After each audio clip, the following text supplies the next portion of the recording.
Hello friends, இந்த வீடியோவில் நம்ம என்ன பார்க்க போகிறோன்னா சிஎன்சி மிஷினில் ஒரு போரிங் பார் டூலை எப்படி செட் பண்ணி அது டேட்டம் எடுத்து எப்படி ரன் பண்ணுறாங்க அப்படின்றத இந்த வீடியோவில் நம்ம சிம்பிளாக உங்களுக்கு எளிமையான முறையில் தமிழில் உங்களுக்கு நான் கற்றுக் கொடுக்குறேன். இது வரைக்கும் நீங்கள் நம்ம சேனலை சப்ஸ்கிரைப் பண்ணலன்னா சப்ஸ்கிரைப் பண்ணி வச்சுக்கோங்க. கூடவே அந்த பெல் பட்டனையும் ப்ரெஸ் பண்ணி வச்சுக்கோங்க. இந்த வீடியோ உங்களுக்கு யூஸ்ஃபுல்லாக இருந்துச்சுன்னா உங்கள் ஃப்ரெண்ட்ஸுங்களுக்கு ஷேர் பண்ணி விடுங்க. இது கண்டிப்பாக உங்களுக்கு யூஸ்ஃபுல்லாக இருக்கும். இப்போ இந்த போரிங் பாரை தான் நான் உள்ளே செட் பண்ணி உங்களுக்கு காட்ட போகிறேன். செட் பண்ணிவிட்டு இதை எப்படி டேட்டம் எடுத்து எப்படி ரன் பண்ணுறதுன்னு சொல்லிவிட்டு நம்ம இந்த வீடியோவில் நம்ம பார்க்க போகிறோம். இந்த போரிங் பார் இப்போ நம்ம இந்த மவுண்ட்டில் செட் பண்ணுறதுக்கு முன்னாடி என்ன பண்ணணும்னா, இந்த ஆல்ரெடி இருக்கிற இந்த மவுண்ட்டுக்கு மேலே இந்த போரை கழட்டணும்.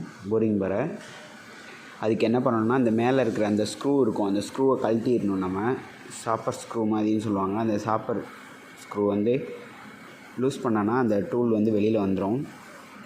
நம்ம கழட்டி எடுத்துக்கணும். இப்போ இது சிங்கிள் பாயிண்ட் கட்டரு அப்படின்றதுனால நம்ம டூலை உள் சைடு திரும்பின மாதிரி நம்ம மாட்டணும். அது எப்படின்றதையும் நான் இப்போ சொல்கிறேன். அதுக்கப்புறம் இந்த டூலை நம்ம பேக் சைடில் நம்ம திருப்பி போட்டோம் அப்படின்னா நம்ம இதை வச்சு டர்னிங் கூட பண்ணிக்க முடியும். அது எப்படின்றத நான் நெக்ஸ்ட் வீடியோவில் நான் சொல்கிறேன். இப்போ இந்த மாதிரி கழட்டினதுக்கப்புறமா இந்த ஸ்லீவுக்குள்ளே இருக்கிறதெல்லாம் ஏர் வச்சு க்ளீன் பண்ணிக்கோங்க. கம்ப்ரஸ்டு ஏர் வச்சு க்ளீன் பண்ணிக்கோங்க. இந்த மாதிரி ஏர் வச்சு க்ளீன் பண்ணும்போது ரொம்ப கேர்ஃபுல்லாக இருங்க. இந்த பர்டு சிப் எதுவும் கண்ணில் பற்றாமல் சேஃப்டியாக யூஸ் பண்ணி பண்ணுங்கள்.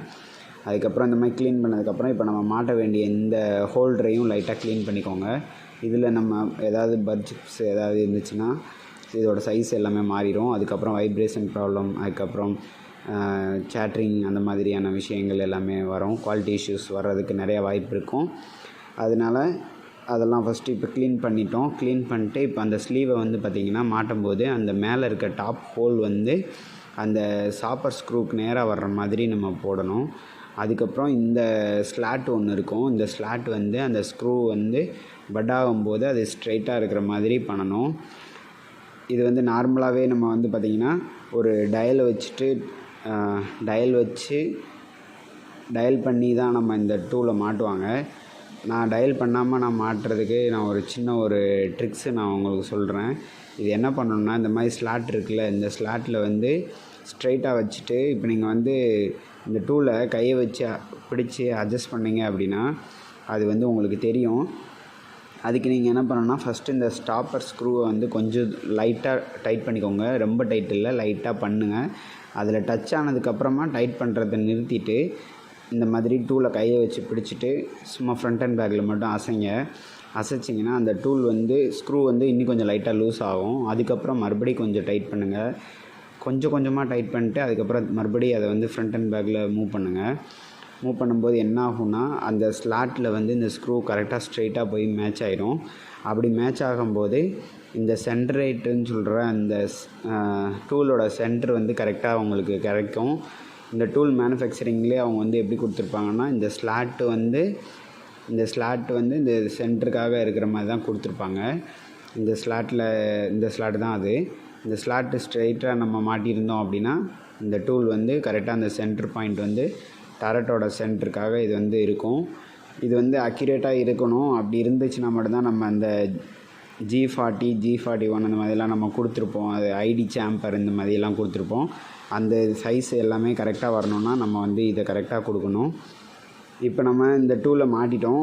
நம்ம ஃபுல் டைட் பண்ணிடணும் எல்லாத்தையும். இப்போ இந்த டூலை நம்ம மாட்டியாச்சு. அதுக்கப்புறம் இந்த டூலுக்கு எப்படி இஜெட் டேட்டம் எடுக்கிறதுனா, இந்த டூலை அப்படியே மூவ் பண்ணி இந்த மாதிரி ஜாப் பக்கத்தில் கொண்டு வச்சுக்கணும். ஒரு O5 மட்டும் கேப் இருக்கிற மாதிரி வச்சுட்டு நம்ம டைட் பண்ணிடணும். இந்த மாதிரி O5 மட்டும் கேப் இருக்கும். அந்த மாதிரி டூலை ஃப்ரண்ட்டில் கொண்டு நிப்பாட்டிக்கோங்க. நிப்பாட்டினதுக்கப்புறம் என்ன பண்ணணுன்னா, இப்போது ஆஃப்செட், இந்த டூலோட ஆஃப்செட் நம்பர் என்னன்றதே நமக்கு பார்த்துக்கணும். இதில் மூவ் பண்ணும்போது டூல் இடிச்சிடாமல் பார்த்துக்கோங்க.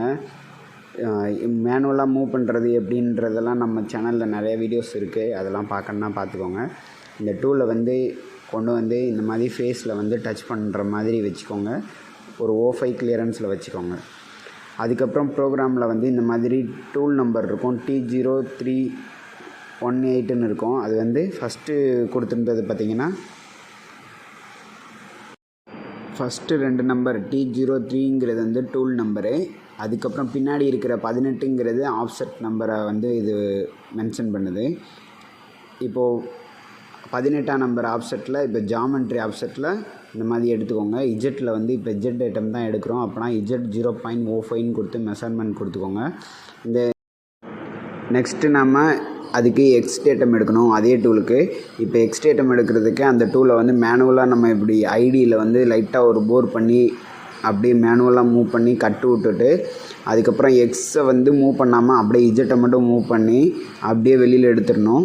எவ்வளோ தூரம் நம்ம உள்ளே மைனஸ் பண்ணுறோமோ அவ்வளோ தூரம் மட்டும் சும்மா ஜஸ்ட்டு ஒரு போர் மட்டும் டர்ன் பண்ணிவிட்டு ஐடி போரை மட்டும் லைட்டாக போர் பண்ணிவிட்டு அப்படியே அந்த டூலை வந்து வெளியில் எடுத்துடணும். எக்ஸை எந்த காரணம் கொண்டும் நகர்த்தக்கூடாது.